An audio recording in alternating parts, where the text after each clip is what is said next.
Hey guys, this is Podfic, and today we're going to be reading To the Letter by Listicle. The summary is, no killing. Jason did promise to follow Batman's all-important rule, but that didn't mean he had to allow it to shackle him. After all, sometimes rules allowed for greater creativity. The phrase, a fate worse than death, existed for a reason. Now, before I read, this is a bit darker. It's still rated teen audience and up, but if you don't want to listen to it and everything, because there is torture involved, go ahead and click off. But without further ado, let's hop right in.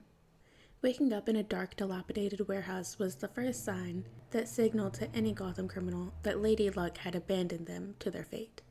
At best, they would find themselves face to face with the Batman and gain a few new injuries in the process of being terrorized into coughing up whatever information the Dark Knight sought. The end result, a prison, a sullied reputation, and perhaps a few new enemies. The Bat never wanted to know harmless information. As good as a death knell sometimes, but at least the Bat would leave them alive with a chance. Much worse, to wake up and find the Joker or another of Gotham's infamous psychopaths. Best to start praying immediately and hope the end came quick. In between, a criminal could find themselves encountering any of the Gotham's multitudes of vigilantes and mobsters, from the Bat's flock of birds to any of the up-and-coming gangsters that was making a play to more power. To be in the wrong place at the wrong time was more than just a cautionary tale, but instead a very real reality. Most Gotham criminals either thought the risk were worth it or had little choice. The higher up the scale they went, the more the reward seemed worth the risk. Such was certainly the case for Philip King, a man who held a comfortably high-ranking position in the Riley crime family. Drugs, arm dealings, trafficking. He had an extensive criminal record that had seen him in and out of Blackgate on a frequent basis for several decades. Even for such an experienced member of Gotham's Under, regaining consciousness after being beaten unconscious with a steel bar was disorienting. It took King several minutes to gather himself enough to assess his surroundings. There wasn't much to see. The warehouse was empty save for a few scattered chairs and tables and some wooden crates stacked against the wall. No natural light filtered through the boarded-up windows. King only had the dim, garish yellow single light bulb to see by. It was enough for him to clearly make out two things: the blood that covered the floor, and the man that sat backwards on the chair several feet away, arms folded across the back. It was enough to see the red helmet and the near-glowing white visors of his captor. King chuckled and spat on the ground. The Red Hood, huh? The chair Red Hood was sitting on creaked as he leaned forward, propping his chin on his folded arms. You're finally awake, huh? I was getting tired of waiting. Hurry on with it, kid. King rolled his eyes, shifting in place and grimacing when the tight rope around his body rubbed against rapidly forming bruises. We all know the Bat has you on a leash these days, and the Bat doesn't allow killing. Your threats are just words, and I can take a beating. You've got me all figured out, haven't you? Red Hood reached up and released the catch at the back of his helmet, sliding it off his head and tossing it carelessly to the ground. It bounced several times against the concrete floor, echoing it through the warehouse. All that macho confidence. That'll be fun to tear apart. I'd like to see you try. King tested the ropes that tethered him to the chair, but with little hope of success. Sometimes people made mistakes, even professionals. But Batman's people made less than most. You're just like all the rest of your flock now. You aren't running around, guns blazing. Really brought you to heel, didn't he? The Red Hood was paying little notice to King's taunts. He had his head tilted towards the ceiling and tapped idly at his chin, giving an impression of mock seriousness. That is a thought. Do I pluck your eyes out at the start, or would blindness be a blessing if given too soon? A hypothetical, casual question, but it drained some of King's ease and confidence away, unbalanced him enough to look at Red Hood with wary eyes, gazing at a predator instead of a pest. I heard you were a nutjob, running into town and stealing the drug trade out from under Black Mass, crippling his empire, decapitating heads. He must be that Bat's rabid dog. Red Hood glanced back, one eyebrow raised. You can't decapitate a head. King blinked. What? You decapitate a person. Red Hood shoved himself up off his chair and began circling King slowly, a smirk tugging at one corner of his mouth. A head is just a head. What's to decapitate? I mean, I could try if you want. It'll probably just end with cutting your nose off, though. King clenched his jaw, staring resolutely ahead. This the latest in Bat mind games? We all know the lot of you are all bark. You know, I told him that when I was a kid. Red Hood stopped behind King's chair.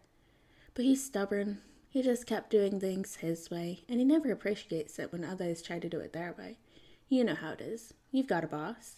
Tremble before the terrible Red Hood, King muttered. You really expect to keep your reputation, running home to Daddy like that, doing everything he says? Red Hood laughed. You might think that. He might think that. I don't really care what either of you think. You the rebellious one of the brats, then? You know, Red Hood said, circling back around to the front of King's chair and crouching in front of him. In one hand, he was idly twirling a knife. You're the most entertaining scumbag I've tortured in a long time. King's chin jerked up minutely. Smirk widening, Red Hood stopped twirling the knife and shrugged. I like to be frank about these things. If you're going to hell, might as well wave cheerfully at the devil and make friends on the way down. Nice try, but I know how you people play this game. King's eyes remained on the knife despite the bravado that coded his words. I wasn't making any big moves. You nabbed me for information on someone higher up. You aiming to take down the Riley family, Hood? Hate to break it to you, but they're laying low after the last time the bat dropped in. Nice try. Red Hood rolled his eyes. Nah, Philip. I don't give a shit about any of that. I found where you hid the bodies of the kids. King wilted in his seat, confidence melting away under the force of Red Hood's gaze.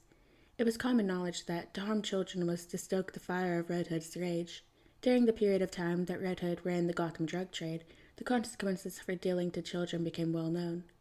Cloying doubt began to grasp and pull at King, shaking his assurance and testing its foundation. Red Hood straightened from his crouch, standing to his full height. All traces of amusement were gone from his expression, leaving only focus. Any last words, or shall we move straight to the screaming? Another hypothetical question. Red Hood gave King no time to answer. The next time King regained consciousness, he was in a great deal more pain and missing several body parts. Woozy from blood loss and shock, he struggled to gain full awareness, head rolling from side to side as he took in his surroundings. Perhaps, understandably, he had a lot less to say. Red Hood watched him dispassionately from the same chair he'd been in originally. You were out longer than I expected. Well, it was my first castration.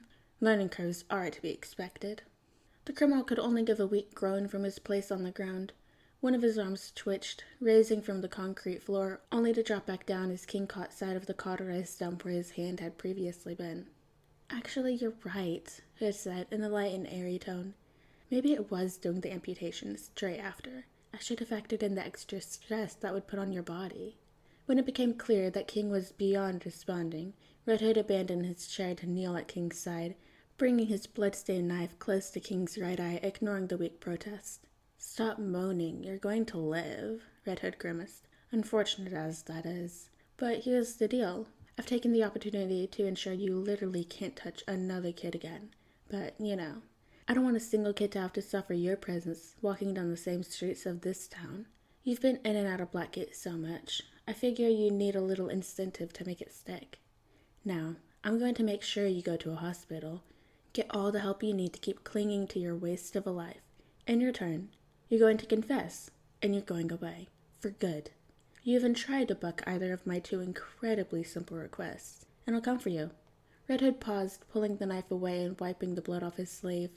If I have to visit you again, I'll walk you exactly 3 steps outside of Gotham and execute you like the waste of fucking space you are. Crow all you want about Big Bad Hood being leashed by Batman. I follow the letter of the law, and only the letter, and only for as long as I want. Don't fucking tempt me, you scumbag. King gave a hoarse moan. Oh yeah, Red Hood snapped his fingers. And I'm still taking your eyes. Alright guys, and that is the end of To the Letter by Listicle. I hope you guys like this one. I know it's a bit different than what I usually read and everything, but I figured it was a fun change of pace. Anyway, I hope you guys liked it, and I'll see you in this video.